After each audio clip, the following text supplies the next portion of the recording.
ಪಾಕಿಸ್ತಾನದ ಭಯೋತ್ಪಾದಕ ಸಂಪರ್ಕಗಳನ್ನು ಬಯಲು ಮಾಡಬೇಕಾಗಿರುವಂತಹ ಭಾರತೀಯ ಸಂಸದರು ವಿದೇಶಗಳಲ್ಲಿ ಯಾವ ಪ್ರಶ್ನೆಗಳನ್ನು ಎದುರಿಸಬೇಕಾಗಬಹುದು? ಮೋದಿ ಸರ್ಕಾರ ತನ್ನದೇ ಸಂಸತ್ತು ಮತ್ತು ಜನರಿಗಿಂತ ವಿದೇಶಿ ಶಕ್ತಿಗಳೊಂದಿಗೆ ಯಾಕೆ ಹೆಚ್ಚು ಪಾರದರ್ಶಕವಾಗಿದೆ? ಇಲ್ಲಿ ದೇಶದ ಜನರಿಗೆ ಸಂಸತ್ತಿಗೆ ನೀಡಲೇಬೇಕಾದಂಥ ಮಾಹಿತಿಯನ್ನು ಮೋದಿ ಸರ್ಕಾರ ನೀಡ್ತಾನೆ ಇಲ್ಲ, ಯಾಕೆ? ಜಾಗತಿಕ ನಾಯಕರ ಎದುರು ಭಾರತದ ನಿಯೋಗ ಹೋದಾಗ ಇಲ್ಲಿ ಕೇಳ್ತಾ ಇರುವಂತಹ ಪ್ರಶ್ನೆಗಳೇ ಅಲ್ಲಿ ಎದುರಾಗೋದಿಲ್ವಾ? ಅದಕ್ಕೆ ಏನಂತ ಉತ್ತರ ನೀಡ್ತಾರೆ ಭಾರತದಿಂದ ಹೋದಂತ ಆ ನಿಯೋಗದ ಸದಸ್ಯರು? ನಮಗೆ ಸರ್ಕಾರ ಈ ಬಗ್ಗೆ ಮಾಹಿತಿಯನ್ನ ಕೊಟ್ಟಿಲ್ಲ, ಹಾಗಾಗಿ ನಮಗೆ ಗೊತ್ತಿಲ್ಲ ಅಂತ ಹೇಳ್ತಾರ? ಅಲ್ಲಿಗೆ ಹೋಗಿ ವಿದೇಶದ ನಾಯಕರಿಗೆ ಹೇಳಬಹುದು ಅನ್ನೋದಾದ್ರೆ ಅದೇ ಮಾಹಿತಿನ ದೇಶದ ಜನರಿಗೆ ಯಾಕೆ ಹೇಳ್ತಾ ಇಲ್ಲ? ದೇಶದಿಂದ 7 ಸರ್ವಪಕ್ಷ ನಿಯೋಗಗಳು ಬೇರೆ ಬೇರೆ ದೇಶಗಳಿಗೆ ಹೋಗಿರುವಂತಹ ಸಂದರ್ಭದಲ್ಲಿ ಮುಖ್ಯವಾಗಿರುವಂತಹ ಈ ಪ್ರಶ್ನೆಗಳನ್ನು ನಾವು ಇವತ್ತಿನ ವಿಡಿಯೋದಲ್ಲಿ ಚರ್ಚೆ ಮಾಡೋಣ. ಆದರೆ ಅದಕ್ಕೂ ಮುನ್ನ ನೀವಿನ್ನೂ ನಮ್ಮ ಚಾನಲನ್ನು ಸಬ್ಸ್ಕ್ರೈಬ್ ಮಾಡಿಲ್ಲ ಅನ್ನೋದಾದರೆ ಈಗಲೇ ಈ ವಿಡಿಯೋದ ಕೆಳಗೆ ಕಾಣ್ತಾ ಇರುವಂಥ ಸಬ್ಸ್ಕ್ರೈಬ್ ಬಟನ್ ಹಾಗೆ ಪಕ್ಕದಲ್ಲಿರುವಂಥ ಬೆಲ್ ಐಕಾನ್ನ ಪ್ರೆಸ್ ಮಾಡಿ ನಮ್ಮನ್ನು ಪ್ರೋತ್ಸಾಹಿಸಿ. ಈ ವಿಡಿಯೋವನ್ನು ಮಿಸ್ ಮಾಡದೆ ಕೊನೆವರೆಗೂ ನೋಡಿ. ಹಾಗೆ ಇದ್ರ ಬಗ್ಗೆ ನಿಮ್ಗೇನು ಅಭಿಪ್ರಾಯ ಇದೆ ಅದನ್ನು ಕೆಳಗಡೆ ಕಮೆಂಟ್ ಮಾಡಿ. ಇದರ ಲಿಂಕನ್ನು ನಿಮ್ಮೆಲ್ಲ ಬಂಧು ಮಿತ್ರರಿಗೆ ವಾಟ್ಸಪ್ ಮಾಡಿ. ನಾವೀಗ ವಿಷಯಕ್ಕೆ ಬರೋಣ. ಆಪರೇಷನ್ ಸಿಂಧೂರ್ ನಂತರ 32 ದೇಶಗಳಿಗೆ ನಮ್ಮ ದೇಶದ ಸರ್ವಪಕ್ಷ ಸಂಸದರ ನಿಯೋಗಗಳು ತೆರಳಿವೆ. ಗಡಿಯಾಚೆಗಿನ ಭಯೋತ್ಪಾದನೆಯಲ್ಲಿ ಪಾಕಿಸ್ತಾನದ ಪಾತ್ರ ಬಹಿರಂಗಪಡಿಸೋದು ಮತ್ತು ಅಂತಾರಾಷ್ಟ್ರೀಯ ನಿರೂಪಣೆಯನ್ನು ರೂಪಿಸೋದು ಈ ನಿಯೋಗಗಳು ಹೋಗ್ತಾ ಇರೋದ್ರ ಹಿಂದಿನ ಉದ್ದೇಶ. ಆದರೆ ಅಧಿಕೃತ ಹೇಳಿಕೆಗಳ ಹೊರತಾಗಿ ಅಲ್ಲಿ ಭಾರತೀಯ ಸಂಸದರು ಕೆಲವು ತೀಕ್ಷ್ಣ ಮತ್ತು ಅಹಿತಕರ ಪ್ರಶ್ನೆಗಳನ್ನು ಎದುರಿಸಬೇಕಾಗತ್ತೆ. ಅವುಗಳಿಗೆ ಕೇವಲ ಇಲ್ಲಿ ತಾಲೀಮ್ ಮಾಡ್ಕೊಂಡು ಹೋದರೆ ಅದು ಸಾಕಾಗೋದಿಲ್ಲ, ಆ ಕ್ಷಣದ ವಿವೇಚನೆ ಅಗತ್ಯ ಆಗತ್ತೆ. ಹಾಗಾದರೆ ಭಾರತದ ಸಂಸದರು ಉತ್ತರ ಕೊಡೋದಕ್ಕೆ ತಡಕಾಡುವಂತಾಗಬಹುದಾದಂಥ ಪ್ರಶ್ನೆಗಳು ಏನೇನಿರಬಹುದು ಅಂತ 5 ಪ್ರಶ್ನೆಗಳ ಬಗ್ಗೆ ಇಲ್ಲಿ ಚರ್ಚೆ ಮಾಡಲಾಗಿದೆ. ಅಲ್ಲಿ ಎದುರಾಗಬಹುದಾದಂಥ ಮೊದಲನೆಯ ಪ್ರಶ್ನೆ ಅಂತಂದರೆ ಪಹಲ್ಗಾಮ್ ದಾಳಿಯ ಕುರಿತು ಭಾರತದ ಬಳಿ ಪುರಾವೆಗಳು ಎಲ್ಲಿವೆ ಅನ್ನೋದು. ಜಾಗತಿಕ ಮಟ್ಟದಲ್ಲಿ ನಿರ್ದಿಷ್ಟ ಮಾಹಿತಿಯನ್ನು ಕೊಡೋದು ಅಗತ್ಯ ಆಗತ್ತೆ. ಪಹಲ್ಗಾಮ್ನಲ್ಲಿ ದಾಳಿಕೋರರು ಯಾರು, ಅವ್ರ ಹಿಂದೆ ಪಾಕಿಸ್ತಾನನೇ ಇತ್ತು ಅನ್ನೋದಕ್ಕೆ ಭಾರತದ ಬಳಿ ಏನು ಪುರಾವೆಗಳಿವೆ, ಆಪರೇಷನ್ ಸಿಂಧೂರ್ನ ನಿಜವಾದ ಉದ್ದೇಶ ಏನಿತ್ತು ಮತ್ತು ಅದರ ಫಲಿತಾಂಶ ಏನು, ಇಂತಹ ಪ್ರಶ್ನೆಗಳು ಅಲ್ಲಿ ಎದುರಾಗಲಿವೆ. ಪಹಲ್ಗಾಮ್ ದಾಳಿಯಲ್ಲಿ ಪಾಕಿಸ್ತಾನ ಹೇಗೆಲ್ಲ ಭಾಗಿಯಾಗಿತ್ತು ಅಂತ ಸಾಕ್ಷ್ಯವನ್ನು ಜಗತ್ತಿನ ಮುಂದಿಟ್ಟರೆ ಪಾಕಿಸ್ತಾನ ಬಾಯಿ ಮುಚ್ಚುತ್ತೆ. ಅದರ ಬಳಿ ಸಮರ್ಥಿಸಿಕೊಳ್ಳೋದಕ್ಕೆ ಏನು ಉಳಿಯೋದಿಲ್ಲ. ಪಾಕಿಸ್ತಾನದ ದ್ವಂದ್ವ ಇಡೀ ಜಗತ್ತಿನ ಎದುರು ಬಯಲಾಗುತ್ತೆ. ಆದರೆ ಸಾಕ್ಷ್ಯವನ್ನು ಕೊಡದೆ ನೀವು ಬರೀ ಮಾತಾಡಿದ್ರೆ ಅದನ್ನು ಜಾಗತಿಕ ನಾಯಕರು ಅಥವಾ ಅಂತಾರಾಷ್ಟ್ರೀಯ ವೇದಿಕೆ ಸ್ವೀಕರಿಸೋದಿಲ್ಲ. ಪಾಕಿಸ್ತಾನ ಹೇಗೆ ಭಯೋತ್ಪಾದನೆಯನ್ನು ಪೋಷಿಸ್ತಾ ಇದೆ ಅನ್ನೋದನ್ನು ಜಗತ್ತಿನ ಮುಂದೆ ಸಾಕ್ಷಿ ಸಮೇತ ಇಡೋದು ಅತ್ಯಂತ ಮುಖ್ಯ ಆಗುತ್ತೆ. ಪಾಕಿಸ್ತಾನ ಮತ್ತು POKಯಲ್ಲಿ ಭಯೋತ್ಪಾದಕ ಮೂಲ ನೆಲೆಗಳನ್ನು ನಾಶಗೊಳಿಸಲಾಗಿದೆ ಅಂತ ಸರ್ಕಾರ ಹೇಳ್ಕೊಂಡಿರೋದೇನೋ ಹೌದು, ಅದನ್ನು ನಮ್ಮ ದೇಶ ಮತ್ತು ನಾವು ಜನ ಅದನ್ನು ಒಪ್ತೀವಿ. ಆದರೆ ವಿದೇಶಿ ಸರ್ಕಾರಗಳು ಮತ್ತು ಮಾಧ್ಯಮಗಳು ಭಯೋತ್ಪಾದಕ ದಾಳಿಯ ಬಗ್ಗೆ ಪುರಾವೆಗಳಿಗಾಗಿ ಕೇಳ್ತವೆ. ಇದು ಸಂಸದರಿಗೆ ನಿಜವಾಗಿಯೂ ಸವಾಲಾಗಲಿದೆ. ಅಲ್ಲಿ ಬರೀ ಮಾತು ನಡೆಯೋದಿಲ್ಲ. ಅಂತಾರಾಷ್ಟ್ರೀಯ ಬೆಂಬಲ ಬೇಕಂದಾದಲ್ಲಿ ಸತ್ಯಗಳನ್ನು ಹೇಳಬೇಕಾಗತ್ತೆ, ಸಾಕ್ಷಿಗಳನ್ನು ಮುಂದಿಡಬೇಕಾಗತ್ತೆ.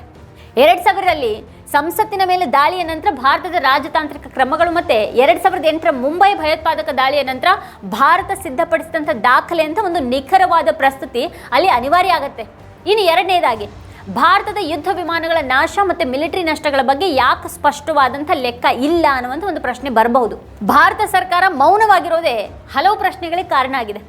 ವಿವರಗಳನ್ನು ನೀಡೋದಕ್ಕೆ ಸರ್ಕಾರ ನಿರಾಕರಿಸ್ತಿದೆ. ಆದರೆ ಪಾಕಿಸ್ತಾನ ರಫೇಲ್ ಸೇರಿದಂತೆ ಭಾರತೀಯ ಯುದ್ಧ ವಿಮಾನಗಳನ್ನು ಹೊಡೆದುರುಳಿಸಿರೋದಾಗಿ ಹೇಳ್ಕೊಂಡಿದೆ. ಕನಿಷ್ಠ ಅದನ್ನು ಸ್ಪಷ್ಟವಾಗಿ ನಿರಾಕರಿಸಿ ಪಾಕಿಸ್ತಾನ ಹೇಳ್ತಾ ಇರೋದು ಸುಳ್ಳು ಅಂತನಾದರೂ ಭಾರತ ಹೇಳಬೇಕಾಗಿತ್ತು. ಮಿಲಿಟರಿ ವಕ್ತಾರರು ಕಾರ್ಯಾಚರಣೆಯ ನಷ್ಟಗಳಿಗಿಂತ ಕಾರ್ಯತಂತ್ರದ ಉದ್ದೇಶಗಳನ್ನು ಗಮನಿಸಬೇಕು ಅಂತ ಹೇಳಿದರು. ಇದು ಒಂದು ಬಗೆಯ ಅಸ್ಪಷ್ಟತೆ ಕಾರಣ ಆಗಿದೆ. ಮತ್ತು ಜಾಗತಿಕ ವೇದಿಕೆಗಳಲ್ಲಿ ಸಮರ್ಥ ಉತ್ತರ, ಅದಕ್ಕೆ ಬೇಕಾದಂಥ ಪ್ರಬಲ ಸಾಕ್ಷಿ ಬಹಳ ಮುಖ್ಯ ಆಗುತ್ತೆ. ಇಲ್ಲದೇ ಇದ್ದರೆ ನಮ್ಮ ವಾದಕ್ಕೆ ಅಲ್ಲಿ ಬೆಲೆನೇ ಇರೋದಿಲ್ಲ. ಸಂಸದರು ವಿದೇಶಗಳಿಗೆ ಭೇಟಿ ನೀಡಿದಾಗ ಅವ್ರ ಮೇಲೆ ಇಂತಹ ಪ್ರಶ್ನೆಗಳಿಗೆ ಉತ್ತರಿಸಬೇಕಾದಂಥ ಒತ್ತಡ ಬರಬಹುದು. ಕಾರ್ಯಾಚರಣೆಯಲ್ಲಿ ನಿಜವಾಗಿಯೂ ಏನೇನಾಯಿತು, ಭಾರತ ಅತ್ಯಂತ ಆಧುನಿಕ ಯುದ್ಧ ವಿಮಾನವನ್ನು ಕಳೆದುಕೊಂಡಿದೆಯಾ ಅನ್ನುವಂಥ ಒಂದು ಪ್ರಶ್ನೆ ಬರುತ್ತೆ. ಪಾಕಿಸ್ತಾನದ ಕ್ಷಿಪಣಿಗಳು ಮತ್ತು ಡ್ರೋನ್ ದಾಳಿಗಳಲ್ಲಿ ಭಾರತೀಯ ಸೇನಾ ನೆಲೆಗಳಿಗೆ ಎಷ್ಟು ನಷ್ಟ ಆಗಿದೆ ಅನ್ನುವಂಥ ಪ್ರಶ್ನೆ ಬರುತ್ತೆ. ಮಿಲಿಟರಿ ನಷ್ಟಗಳು ಅಥವಾ ಕಾರ್ಯಾಚರಣೆಯ ಫಲಿತಾಂಶಗಳ ಸ್ಪಷ್ಟ ಮಾಹಿತಿ ಯಾಕಿಲ್ಲ ಅನ್ನುವಂಥ ಪ್ರಶ್ನೆ ಎದುರಾಗುತ್ತೆ. ದಾಳಿಗಾಗಿ ಗುರಿ ಮಾಡಲಾಗಿದ್ದಂಥ ಸ್ಥಳಕ್ಕೆ ಪರಮಾಣು ಸಂಪರ್ಕ ಇತ್ತ ಅನ್ನೋದು ಭಾರತಕ್ಕೆ ತಿಳಿದಿತ್ತ ಅನ್ನುವಂಥ ಪ್ರಶ್ನೆ ಬರುತ್ತೆ. ಜಗತ್ತಿನ ದೇಶಗಳು ಪಾರದರ್ಶಕತೆಯನ್ನು ನಿರೀಕ್ಷೆ ಮಾಡುವಾಗ ನಮ್ಮ ಸಂಸದರ ಉತ್ತರ ಹೇಗಿರಬಹುದು? ಈ ಪ್ರಶ್ನೆಗಳಿಗೆ ಸಂಸದರು ಉತ್ತರವನ್ನು ನೀಡದೆ ಹೋದರೆ ಊಹಾಪೋಹಗಳು ಹೇಳುವಂತಾಗತ್ತೆ. ಆಗ ಕಾರ್ಯಾಚರಣೆಗೆ ಸಂಬಂಧಪಟ್ಟ ಹಾಗೆ ಭಾರತ ಹೇಳೋದ್ರ ಮೇಲೆ ಯಾವುದೇ ಒಂದು ವಿಶ್ವಾಸ ಮೂಡದೆ ಹೋಗುವಂಥ ಸ್ಥಿತಿ ಕೂಡ ತಲೆದೂರಲಬಹುದು. ಇನ್ನು ಮೂರನೇದಾಗಿ ದೇಶದ ಜನರೆದುರು ಪಾರದರ್ಶಕವಾಗಿರದ ಸರ್ಕಾರ ವಿದೇಶಗಳ ಮುಂದೆ ಪಾರದರ್ಶಕವಾಗಿರೋದಕ್ಕೆ ಯಾಕೆ ಒದ್ದಾಡ್ತಾ ಇದೆ ಅನ್ನುವಂಥ ಪ್ರಶ್ನೆ ಬರಬಹುದು. ಮೋದಿ ಸರ್ಕಾರದ ನಡೆ ಪಾರದರ್ಶಕವಾಗಿಲ್ಲ ಅನ್ನೋದು ವಿರೋಧ ಪಕ್ಷಗಳು ಮತ್ತು ನಾಗರಿಕ ಸಮಾಜ ನಿರಂತರವಾಗಿ ಮಾಡ್ತಾ ಇರುವಂಥ ಪ್ರಮುಖ ಟೀಕೆಯಾಗಿದೆ. CPI ಪ್ರಧಾನ ಕಾರ್ಯದರ್ಶಿ ಡಿ ರಾಜಾ ವಿದೇಶಿ ಸರ್ಕಾರಗಳಿಗೆ ಆಪರೇಷನ್ ಸಿಂಧೂರ್ ಬಗ್ಗೆ ಮಾಹಿತಿಯನ್ನು ನೀಡೋದಕ್ಕೆ ಹೊರಟಿರೋದನ್ನು ಖಂಡಿಸಿದ್ದಾರೆ.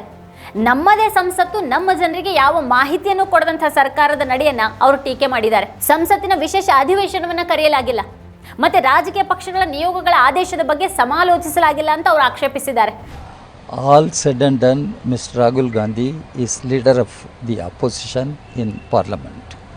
And why not Prime Minister open his mouth and speak on such matters?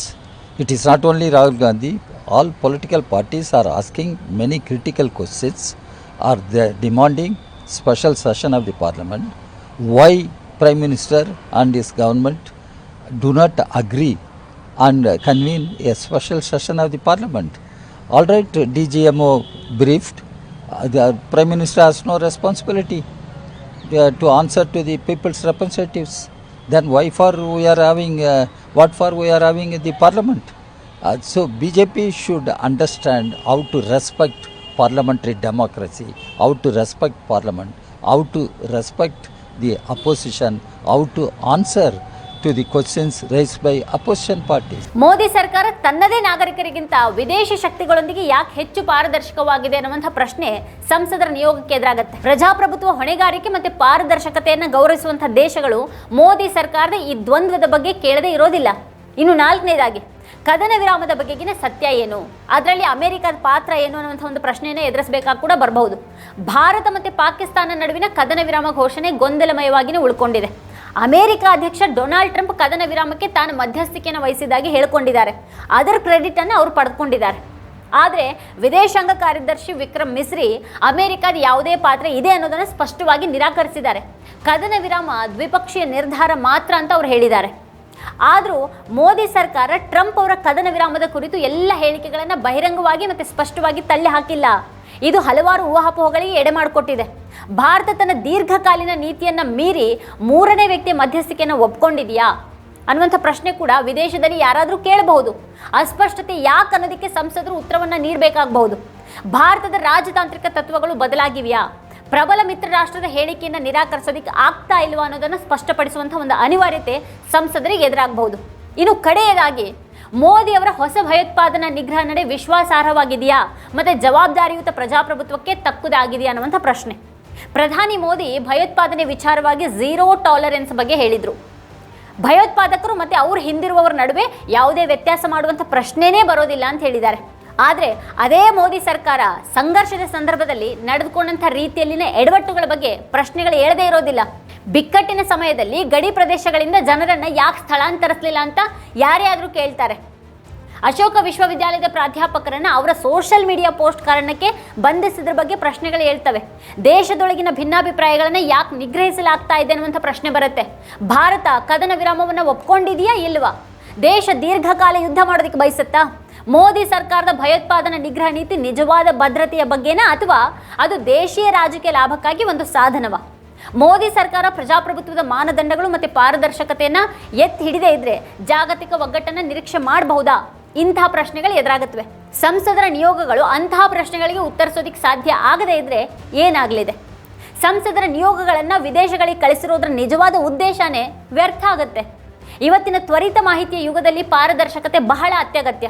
ಎಲ್ಲವನ್ನ ಇಡೀ ಜಗತ್ತು ಗಮನಿಸ್ತಾ ಇದೆ. ಅದು ನಿರ್ದಿಷ್ಟ ಉತ್ತರಗಳಿಗಾಗಿ ಹಾಗೂ ಸಾಕ್ಷ್ಯಗಳಿಗಾಗಿ ಕೇಳುತ್ತೆ. ಈ ಸ್ಥಿತಿಯಲ್ಲಿ ನಿಯೋಗಗಳಲ್ಲಿನ ಸಂಸದರು ಮುಂದೆ ಇರುವಂಥ ಸವಾಲು ಖಂಡಿತವಾಗಿಯೂ ಸಣ್ಣದಲ್ಲ.